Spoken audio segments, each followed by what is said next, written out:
Hello everybody, this is Gregory with 5-Minute Catholic Apologetics and Living with 5 minutes of your time and get you to the divine.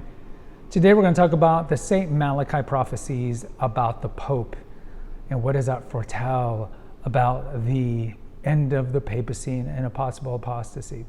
And before we begin, let's start with a prayer. Nomine Patris et Filii et Spiritui Sancti. Amen. Gloria Patri et Filio et Spiritui Sancto, sicut erat in principio, et nunc et semper, et saecula saeculorum. Amen.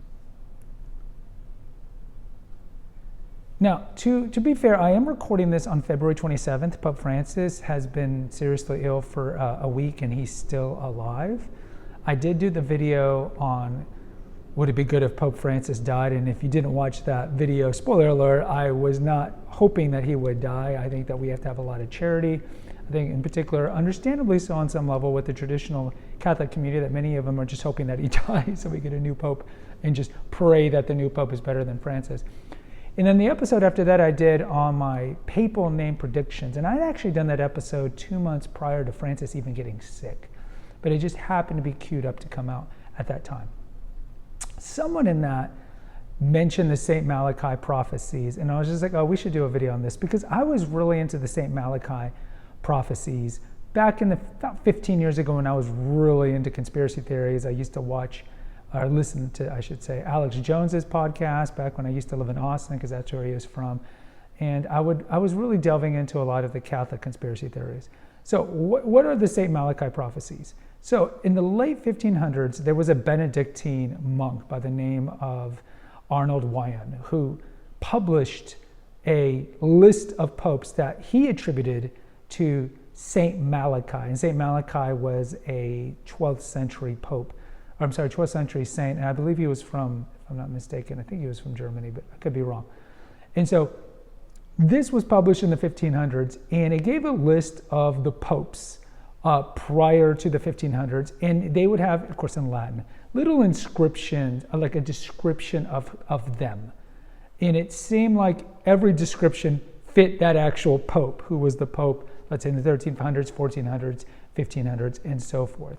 And so the St. Malachy prophecies are largely seen today to be forgeries, fakes. Because if you look at the descriptions since the 1590s, the descriptions are pretty vague. And so what you're trying to do is like almost like magic 8-ball it, or use like the Rosetta Stone, and there might be something like the description's exceedingly vague, like something like from the new moon, or from the rose of Arnis, or cold abbot. You know, these are descriptions that St. Malachy put. And so if you look at like where that pope was, whatever that list, whatever the next pope was, like from, you know, French Viscount, and then you look at who ended up being pope, sometimes it would be, for example, a French pope, especially during the Avignon period.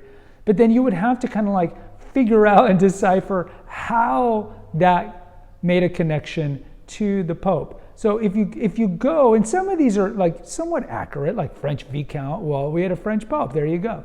But if you look at some of them are like, how are you going to make this out? So you look at Paul VI, flower of flowers.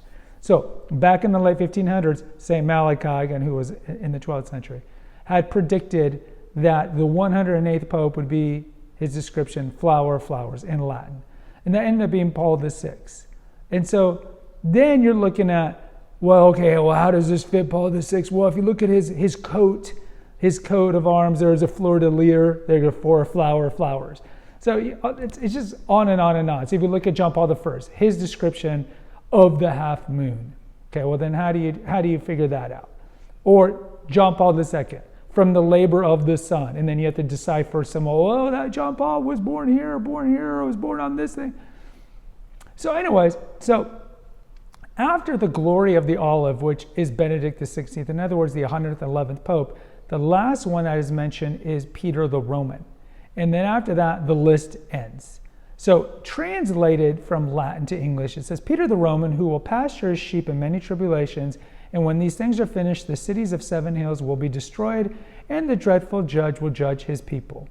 The end. So that is the last pope on St. Malachy's list. And again, St. Malachy didn't write this. This Benedictine monk said he did, but he probably wrote it or whatnot.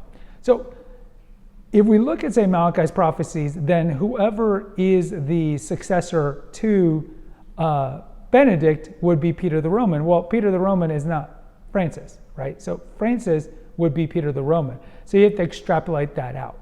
And so here's the issue with even the St. Malachi prophecies.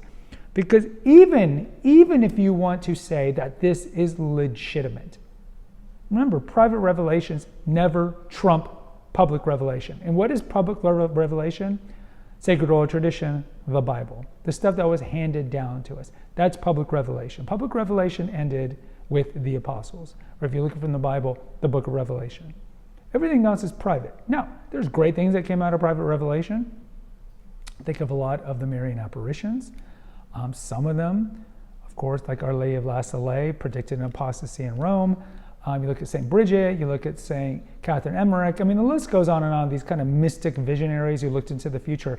But even if you don't count them, let's say you're counting Thomas Aquinas, whoever, these are private revelation. They never trump public revelation. So even if it's true that St. Malachi in the 12th century, even though it was 300 years before his writings were found by this Benedictine monk, actually wrote this, even if it's true, remember, he is not a saint because of the prophecies.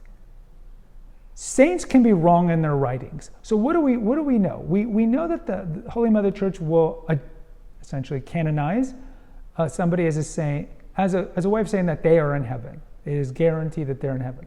But it's not a rubber stamp that everything that saint said or wrote is true.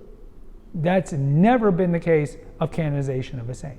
So with St. Malachi, there's a lot of people, especially those who are in really Catholic, kind of like I call it Catholic apocalyptic thinking. We've talked about in that episode, be wary of about 90% of private YouTube Catholic content creators, because a lot of them will make content that's very clickbaity toward, like, you know, the church is in apostasy, Francis did this, Vigano responded this, Bishop Strickland this, you know, just, it's all fear mongering. And so there's a certain strand of Catholics that are really into these kind of apocalyptic things. No different than the Seventh-day Adventists back in the day, like, this is the day the world's going to end. And I just think that, guys, this is misguided. I understand why people would be concerned, oh, Malachi's list ends now, we're at the end of the world. But honestly, who cares if it's the end of the world, to be honest? Even if you make the assumption this is true, who cares if it's the end of the world? Who cares? Like, every day we need to think that it is the end of the world, meaning our world. Christ tells us all the time. Remember the guy, the rich guy, who's storing all his grain in a silo, like, I'm ready for the future dead, and then of course he drops dead. Think of the parable of the 10 virgins. The list goes on and on. We are much more likely to die before the second coming of Christ, or even before some massive tribulation that is predicted. I've mentioned this on the episode about the 3 days of darkness. So many traditional Catholics adhere to this as actual, like, for lack of a better word, gospel, for actual, like, public doctrine that this is in fact going to happen. It's not in the catechism. It's private revelation by a couple of saints. The church has never said that it is true. The church has never said anything about St. Malachi's prophecies being true. So you have to remember this. You have to put this in balance. And I think it's just so easy to go down the rabbit hole of, for lack of a better word, conspiracy theories and worry about these things. Oh no, here comes the tribulation, here comes end times. Who cares? You know, focus on what's more important, which is our salvation. Work out our salvation in fear and trembling. And focus on that, and don't worry about these things. And remember, no matter what revelation was revealed by a saint, it never trumps public revelation. Guys, post in the comments. I'd love to hear from you. Until next time, take care. God bless and pray.